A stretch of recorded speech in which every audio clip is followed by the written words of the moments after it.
everybody. It's Sue Crooks here from LoveBiz Networking, the proud, passionate founder of LoveBiz. And I am super excited to have the wonderful Sue Godfrey here today.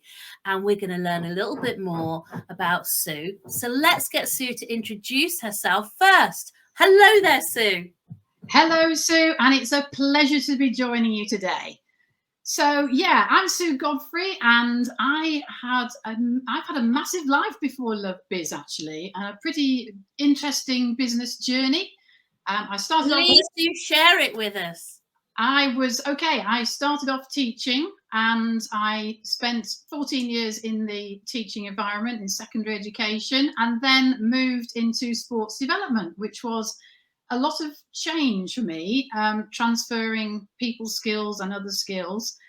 Enjoyed that, and then started my own business, which was, wow, feast or famine. And yeah, that was another big change for me. So did that, and then decided I needed a plan B, realized I needed a plan B. And I think that's one of the things about being flexible and working, looking at opportunities and really having perhaps more than one income stream. So I started a Plan B business in the health and wellness industry with a company called Arbonne, and I enjoyed doing that a lot, learned a lot about myself, my word. A lot of personal development going on there, and enjoyed that. And more latterly, I then made the decision to network and met LoveBiz, which was, I believe, about 8 years ago now, Sue. It was 8 years ago. And I remember the first day you came along to the event, Sue, and it was a fabulously busy event.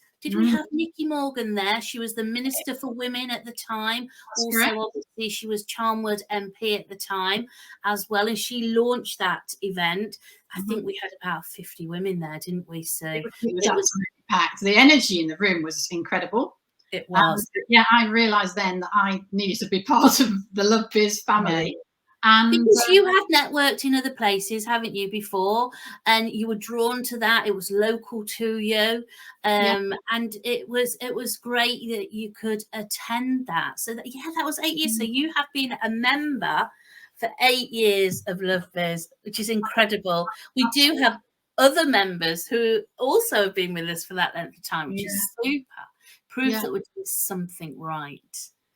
Absolutely. And I think, when you make a decision about which networking or which networking groups to join, you need to look at your target audience for your business. And I realized that LoveBiz was absolutely my target audience. And I've never looked back, really. So going on from there, I've been obviously part of the LoveBiz family for 8 years. And then I took on the franchise for the Sherwood Group, which was the Nottingham Sherwood Group. And that's about 4 years ago now, I believe. Before the dreaded lockdown. Absolutely. And we've had some great speakers at your events, haven't we? I remember the launch on that. And again, jam-packed. Back in that day when you launched Sherwood, we really outgrew the venue within 2 meetings, didn't we? Totally, yeah. And I realised that, again, knowing your audience, really important, that a lot of business women didn't actually want to go into the centre of Nottingham for various reasons. And so when we moved venues, because we outgrew the first venue, we've worked on sort of nice venues, which are on-site parking, free parking, nice venues, good food. And yeah, we've not looked back, really. So yeah, my LoveBiz is really, first and foremost, really important to me. But I now have another business as well, which is... Please do share that. Please do share that, because it's a wonderful business. Well, I realise, you get to a certain point in life where you need to have, I feel, to have time out and to really chill out. And it was during lockdown, it was an impulsive decision, really. And we decided to invest in a property in Wales and spent time doing it up from a distance. And now we feel it's just lovely to be able to offer it to people who would appreciate living or seeing beautiful countryside right near the beach, and just to chill out, really, and reset and recharge their batteries. Oh, I'm the really pictures look amazing. I will get there one day. But a lot of members have visited the lovely site that you've got. we have. Just what's it called, Sue?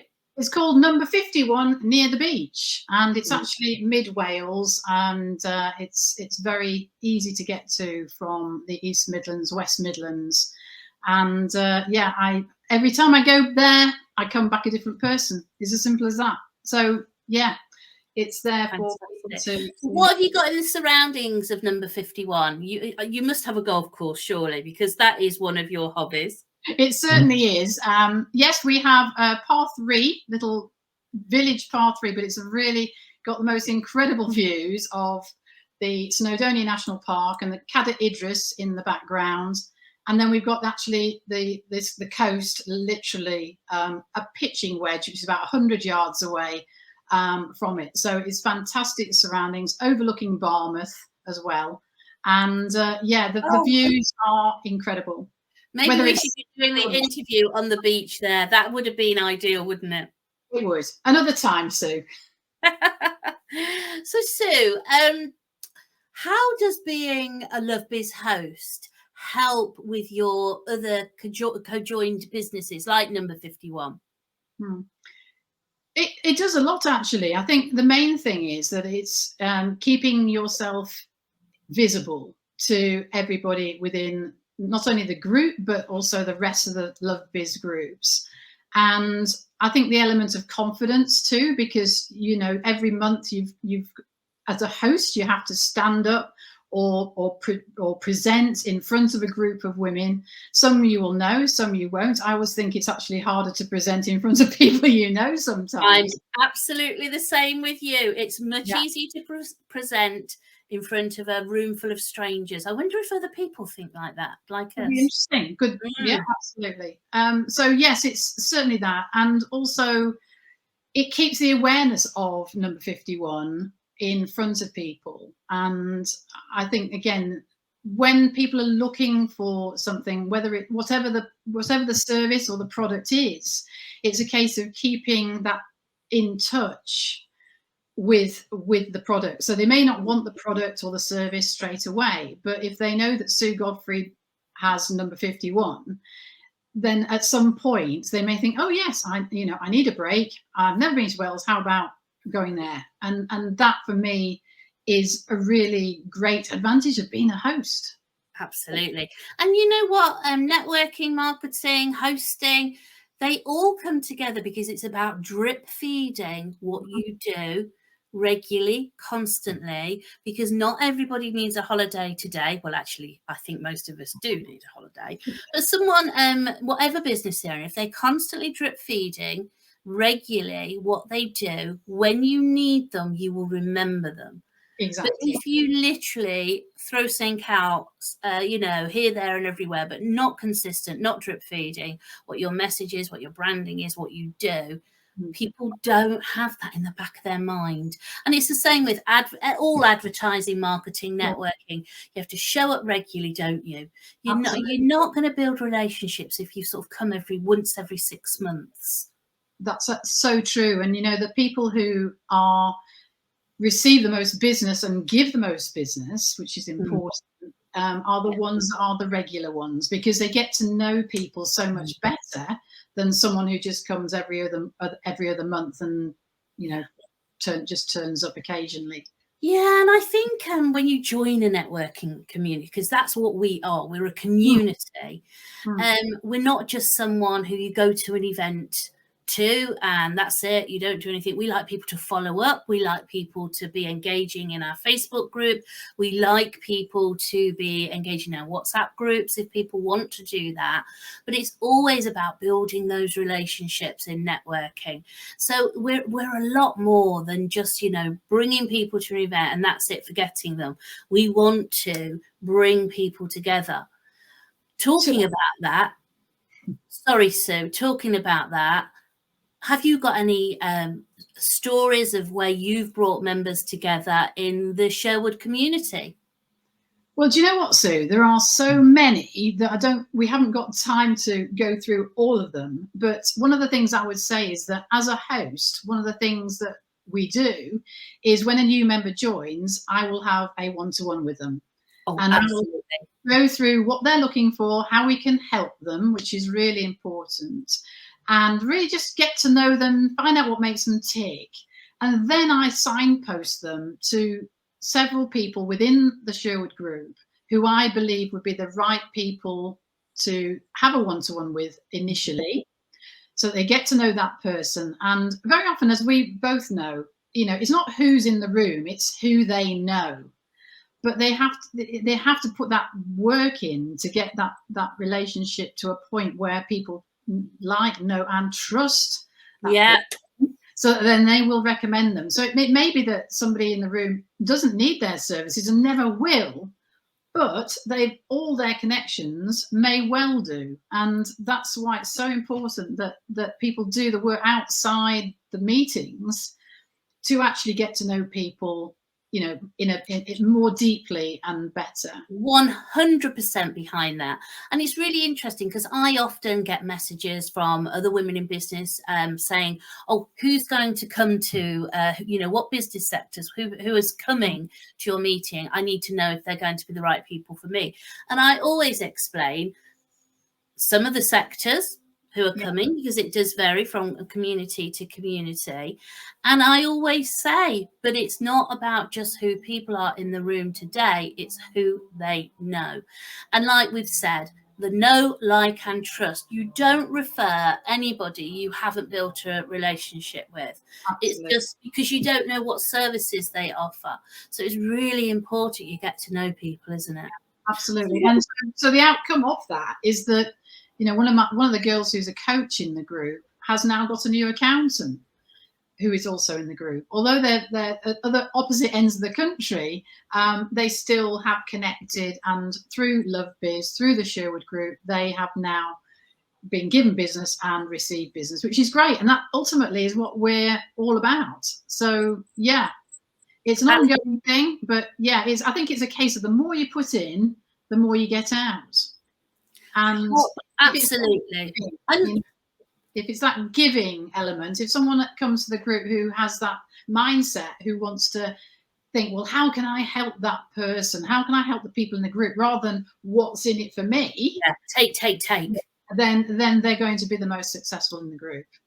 Yeah, absolutely. And I think some people, when they've had maybe a harder networking background, they come in and they want to sell, and it doesn't work in LoveBiz. They will probably say after 12 months of their membership, oh, I didn't get much business. Well, it's not altogether about the business that you receive. It's about the support you've given. And one of the things that we're trying to remind members about, it's not just about events in LoveBiz. It's about the workshops we cover, the networking 24/7, if people so want it. Sometimes if you find that you're very busy, you switch notifications off of things and be able to take a break. But we're constantly there.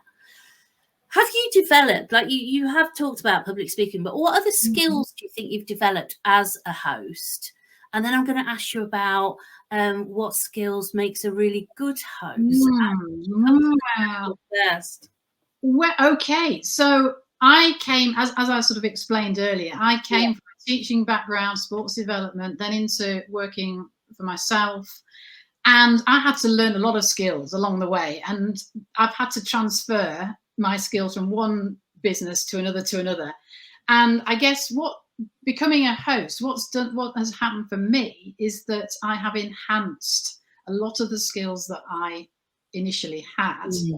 I have to say, Zoom I knew about, but I've learned a lot more. You've got old breakout rooms. Oh yes, the old breakout rooms. But I think also one key element for me is the leadership experience, and how, as a host, I believe it's really important to be able to work with people from all different backgrounds, different ages, different experiences, and really sort of approach them and work with them in not necessarily the same way, because some people will want to work in one way and another person will work in a different way, and it's finding those switches to get the best out of them. So I think that's really important, the leadership experience and the people skills, which is vital to being a host. So that it's definitely been an enhancement, and I'm very grateful, you know, that I've been put into a situation where I've had to step up, because, you know, social media wise, obviously back in the pandemic, we had to switch things within 24 hours from being an in-person onto a Zoom event. So I don't think we will ever forget that evening when Boris did that announcement and we had a Sherwood event literally the next day. Yeah, I'll never forget that. We worked late into the night. Everyone knew we went straight into Zoom meetings in LoveBiz, like obviously a lot of people. And everyone was in shock that we were actually in this situation. So I have to say thank you, because we, as a team of hosts, we absolutely jumped into action, where some of the communities and organisations out there were still trying to work out what they were going to do. And we were very lucky. Most of our venues, who we book a year in advance most of the time, were very supportive, because they obviously understood and they were losing business. But I will never, ever forget that evening, Sue, where we're backwards and forwards. Oh my goodness. Absolutely. But I have to say, a big thank you to you, because, and I know we've had a team meeting recently, but you have done wonders growing the Sherwood community while we've had all this going on. And I think that just goes as a testimonial to you as a host, because it's not just about showing up to the event. And I think sometimes when we've had hosts join us in the past, they think LoveBiz is just about turning up, bringing the people together, and then not seeing people for an hour, for a month till the next event. And it's not like that. You are a community leader in your own communities. You are the person people call on when something's going wrong. And I think those things people do forget as a host. And also at the beginning of lockdown, we're going to be talking about it for years to come. Yeah. We all were going through what all our members were going through, the worry, the concerns about family, friends, lockdowns, not seeing family, and all those things. We went through exactly the same emotions as members, but we did still keep everyone together. And also, Sue, you have been growing Sherwood in those really hard times. So thank you so much for being a wonderful host. It is great. I really appreciate those comments. And I think, you know, we've been through one big challenge with the pandemic. And, you know what, I believe we're going to go through another one very soon. And I think it's really important that we do as much as we can to support our members, which we are doing. Yeah. And that, you know, we look at it that actually it's almost a major challenge coming up. And I think, you know, that it will be survival of the fittest. But I think with what we've done, we know how to work under pressure as a group, and we know how to plan and communicate with and adapt at the last minute if needed to. We've done that so quickly before. We know we can do it again. But I think the message to our members, and we're trying to get that over, and we're bringing in more things to help members with their development, their workshops, and all things within our communities.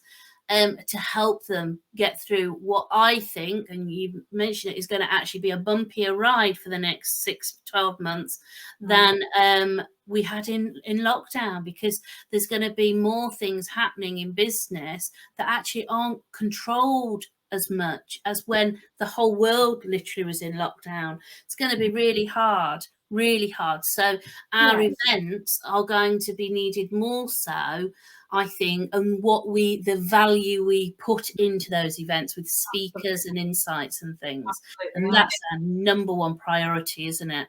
I totally believe that. And also the focus on business and how they can get through this next stage, even if it's just the next 6 months. You know, it's certainly going to be tough, and we're here to support them and give them the tools and utilize the members who are already in the group as well, because I think sometimes that is not just us as hosts that deliver, it's the whole group.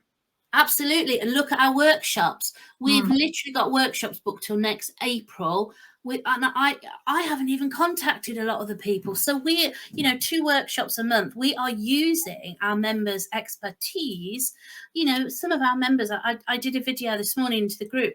They're giving us workshops that are worth hundreds and hundreds of pounds to support fellow members, which, all our members involved with this. It's just, we're so thankful. So no, it's not just our beautiful faces on screen all the time. It's our members as well, and we'll do our best to promote them and make members come along to those. So Sue, because time's ticking, what's next for Sherwood? And please do a big plug for your venues and things like that. Over to you. Okay, well, I'm excited about the future and what's going to happen in terms of, we've got new members coming into the group regularly.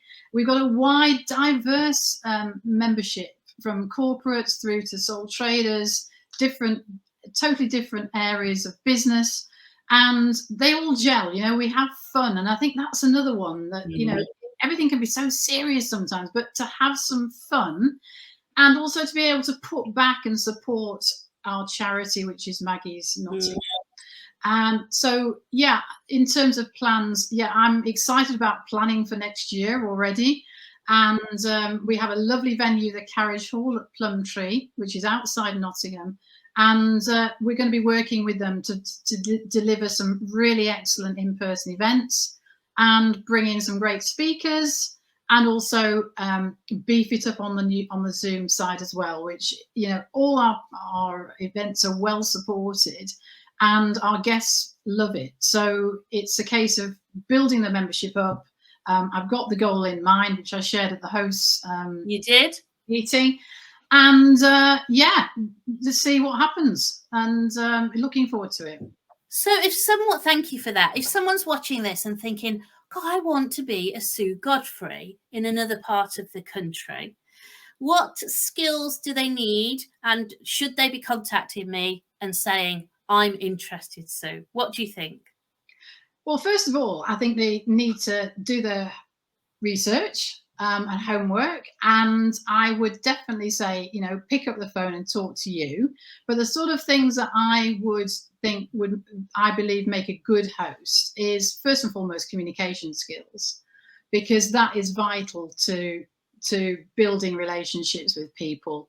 Being prepared to pick up the phone, speak to them, find out about your members, know your members well.